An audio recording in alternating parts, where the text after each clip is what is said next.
Hello friends, good day to all. This is Valia and I'm verified educator at an academy.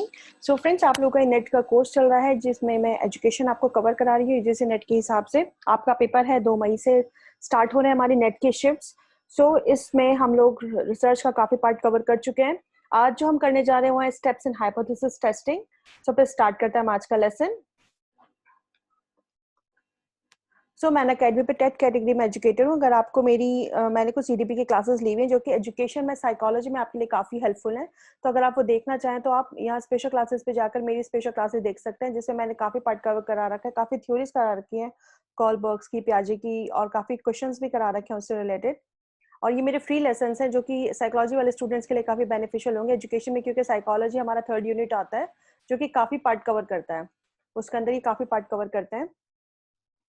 So this is my referral code valia.anabia-8118। अगर आप ये लेते हैं तो आपको Unacademy पे 10% ऑफ मिल जाता है अगर आप कोई प्लस कोर्स लेते हैं।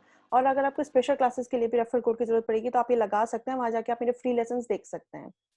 स्टार्ट करते हैं फिर आज का हम लेसन। आज का लेसन है हमारा स्टेप्स इन हाइपोथेसिस टेस्टिंग। हमें कौन कौन से स्टेप्स लेने पड़ते हैं जब आप हाइपोथेसिस को टेस्ट करते हैं। हाइपोथेसिस क्या होती है? जो कि हमारे एजम्पशंस हैं, जो हमारे एक एजुकेटेड गेस है जो हम रिसर्च में बनाते हैं। अपनी 2 तरह की हाइपोथेसिस बनाते हैं। एक नल हाइपोथेसिस होती है हमारी, कोई हमारी ऑल्टरनेट हाइपोथेसिस होती है। जो नल हाइपोथेसिस होती है वो हमें रिजेक्ट करनी होती है ताकि हमारी रिसर्च ही हमारी तभी सिग्निफिकेंट होगी जब हमारी नल हाइपोथेसिस रिजेक्ट होगी और हमारी ऑल्टरनेट हाइपोथेसिस एक्सेप्ट होगी। तो आप कैसे प्रॉब्लम को डिफाइन करते हैं?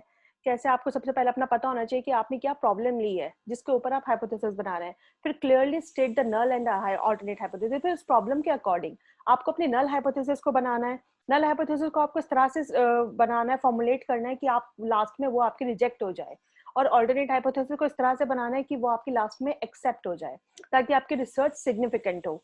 Next, choose the relevant test and appropriate probability distribution. It means कि जब आप रिसर्च के लिए ये सब और हाइपोथेसिस बनाएं तो आप उसके अकॉर्डिंग अपना डाटा कलेक्ट करेंगे, उसके अकॉर्डिंग आप टेस्ट लेंगे कि आपको कौन कौन से टेस्ट करने हैं, कौन कौन सी प्रोबेबिलिटी डिस्ट्रीब्यूशन चाहिए आपको अपनी सैम्पलिंग के लिए।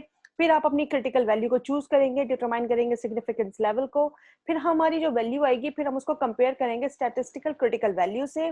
फिर हमें ये देखना है कि आपको वो नीचे तो नहीं आ रही, ज्यादा गिर तो नहीं रही, मतलब वो रिजेक्ट को नल हाइपोथेसिस को रिजेक्ट कर पा रही है नहीं कर पा रही है। अगर नहीं कर पा रही है तो इट मींस आपका रिसर्च आपके सिग्निफिकेंट नहीं है। बट अगर उसने रिजेक्ट कर दिया नल हाइपोथेसिस को तो आपकी रिसर्च जो है वो सिग्निफिकेंट हो जाती है और आपकी ऑल्टरनेट हाइपोथेसिस जो है वो एक्सेप्ट हो जाती है। तो यहाँ आपकी रिसर्च सिग्निफिकेंट हो जाती है। तो हमें बहुत सोच समझ के अपनी हाइपोथेसिस को बनाना है, उसी के अकॉर्डिंग हम अपनी हाइपोथेसिस को टेस्ट करते हैं जब अपनी हाइपोथेसिस बना लेते हैं। राइट? क्या कैरेक्टरिस्टिक्स होने चाहिए किसी भी गुड हाइपोथेसिस के? जैसे कि हमारी जो हाइपोथेसिस है, जो भी हम अजम्पशन बनाएंगे वो बहुत क्लियर होना चाहिए, प्रिसाइज होना चाहिए, बिल्कुल वो कैपेबल हो कि आप उसको टेस्ट कर पाए, टेस्टिंग हो सके उसकी। Hypothesis should state relationship between the variables. Hypothesis जो है रिलेशनशिप दिखाना चाहिए वेरिएबल्स के बीच में। Hypothesis should B limited in scope and must be specific. जो आपकी हाइपोथेसिस है वो एक लिमिटेड स्कोप में होनी चाहिए और उसको स्पेसिफिक होनी चाहिए। ऐसा ना हो कि वो हाइपोथेसिस जो आपने assumptions लगाए वो बहुत ज्यादा हो जाए, आपकी रिसर्च उसे कवर ना कर पाए। Hypothesis should be stated as far as possible in more simple terms. जब आप हाइपोथेसिस बनाएंगे तो उन्हें ज्यादातर आप बहुत सिंपल टर्म से बनाएंगे ताकि वो इजिली अंडरस्टैंडेबल हो कंसर्न के according. Hypothesis must explain the facts that give rise to the need for explanation. कि आप किस चीज को एक्सप्लेन करना चाह रहे हो, आपके हाइपोथेसिस में वो फैक्ट्स अच्छे से एक्सप्लेन होने चाहिए कि आपकी जो रिसर्च है, आपका जो टॉपिक है, आप उसमें किस तरह से अपने assumptions को लगा के कैसे अपने डाटा को एक्सप्लेन कर रहे हो। फिर आता है हमारा concept of universe and sample. कि क्या कंसेप्ट है हमारे यूनिवर्स का, कैसे हम सैंपल लेते हैं। द टर्म पॉपुलेशन मतलब all members that meet a set of specifications और स्पेसिफाइड क्राइटेरिया। कि जब आप कोई भी सैंपल सिलेक्ट करेंगे तो जो पॉपुलेशन आप ले रहे हैं वो आपकी स्पेसिफाइड होनी चाहिए कि आपको इतनी पॉपुलेशन के ऊपर रिसर्च करना है, इतना पॉपुलेशन का आपको डाटा लेना है। पॉपुलेशन यूनिवर्स से क्या मतलब है? It is the aggregate of all elements possessing certain specified characteristics which need to be studied and defined prior the sample population. It means कि जो आप अपना सैंपल ले रहे हैं, जो पॉपुलेशन आप अपने सैंपल के लिए ले रहे हैं, कि आपको उसी में से जो आपको डाटा लेना है वो बिल्कुल स्पेसिफाइड होनी चाहिए कि जितने आपको डाटा को, जितने पे आपको स्टडी करना है, जितने को आपको डिफाइन करना है अपनी अकॉर्डिंग टू सैंपल पॉपुलेशन, वो चीजें वहां पे डिफाइन होनी चाहिए। For example, the population of the United States is defined as all people residing in the United States. मतलब अगर आपने population ले ली यूके की, यूनाइटेड स्टेट्स की, सॉरी यूएसए की, तो वो आपके पूरे उसको डिफाइन करेगी, आपकी उसको सैंपल को। सैंपल क्या होता है? सैंपल एक स्मॉल ग्रुप एलिमेंट होता है ड्रॉन फ्रॉम द पॉपुलेशन, मतलब आपको जिस पॉपुलेशन पे स्टडी करना है, मींस आपने यूएस पे स्टडी किया, यूएस के आपने कुछ एक सिलेक्टेड पॉपुलेशन ले लिया जो कि आपका सैंपल हो जाएगा, जिसके ऊपर आप स्टडी करोगे, जिसके ऊपर आप अपने वेरिएबल्स को रिप्रेजेंट करोगे।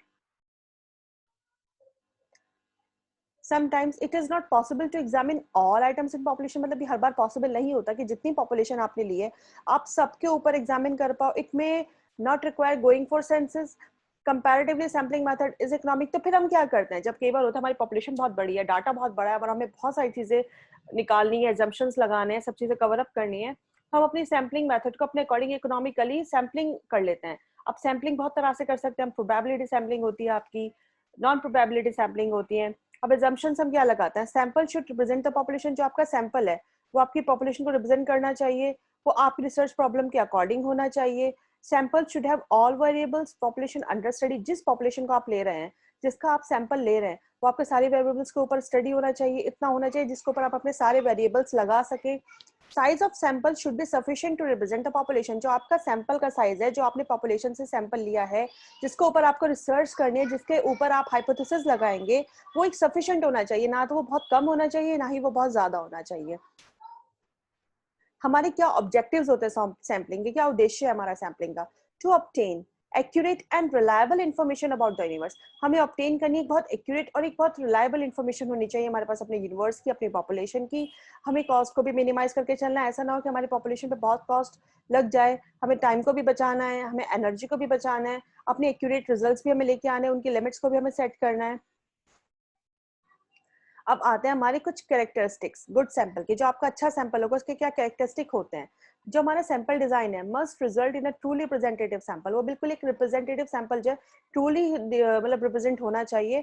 Sample design must be such with results in a small sampling error, जिसके जो हो सैंपल जो अब आप डिजाइन करें तो बिल्कुल इस तरह से डिजाइन करें कि जिसके जो रिजल्ट हो, अगर उसमें कोई गलती भी तो बहुत स्मॉल लेवल पे हो। Sample design must be viable in the context of funds available for the research study, जितनी फंड आपको दिया गया आपके रिसर्च के लिए, उसी के अंदर आप अपना सैंपल डिजाइन करेंगे कि आपका जो खर्चा होता है, मतलब आप जो भी एक्सपेंसेस हैं आपके, वो सब उसी के अंदर आ जाएं। Sample design must be such so that systematic bias can be controlled in a better way, sample design इस तरह से डिजाइन किया जाना चाहिए सिस्टमैटिकली वे में, उसके अंदर किसी भी तरह के बायसनेस ना हो, कि आप उसे प्रॉपर तरीके से कंट्रोल कर सके। Sample should B such that the results of the sample study can be applied, sample जो हो आपको इस तरह से हो जिनके रिजल्ट्स पे आप अपने सैंपल की स्टडी जो अप्लाई कर पाए in general for the universe with a reasonable level of confidence, कि आप यूनिवर्स, आप जब आप अपने एक पॉपुलेशन ले रहे हैं उसमें आप एक लेवल ऑफ कॉन्फिडेंस, जो कॉन्फिडेंशियल लिमिट्स वगैरह जो है वो आप अच्छे से लगा पाए। सो ये था हमारा आज का लेसन, एंड आई विश कि आप लोग को अच्छे से क्लियर हो गया। मैं आगे लेसन्स में आपके लिए और अच्छे लेसन्स लेकर आऊंगी, और अच्छी वीडियोस मैं आपके लिए बना रही हूँ, ताकि आप लोगों का काफी अच्छा पार्ट कवर हो जाए, नेट के लिए आपको दिक्कत ना हो। सो थैंक यू फ्रेंड्स, ये था हमारा आज का लेसन। नेक्स्ट लेसन में मिलते हैं हम आपसे। Stay blessed and enjoy learning.